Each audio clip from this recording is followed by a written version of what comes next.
In war, the first casualty is the truth. This phrase is more than a century old, but in the face of the conflict between Israel and Iran, it sounds more relevant than ever. Governments have always used information to shape collective perception, create perfect enemies, and generate support for their own actions.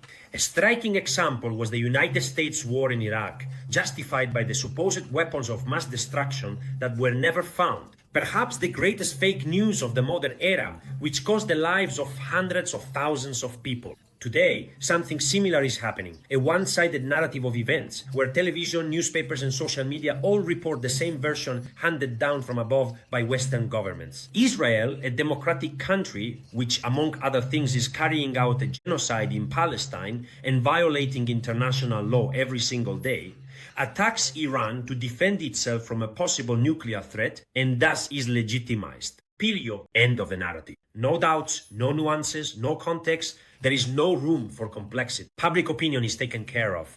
Now, collective brainwashing works according to tried and tested mechanisms.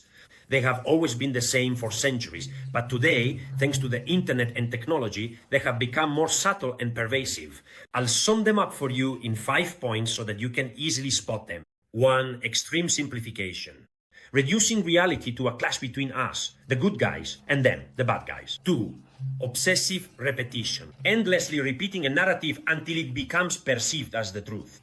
If a piece of information is everywhere, then it must be true. 3. Emotional and verbal manipulation. Using terms like civilians and citizens when the victims are the good guys, while referring to strategic targets and precision strikes when the victims are the bad guys. 4.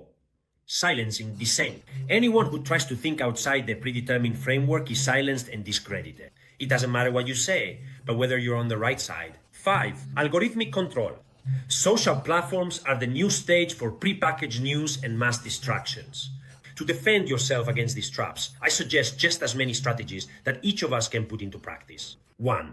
It's essential to use critical thinking, not take anything at face value, verify, compare, analyze, but above all, think for yourself.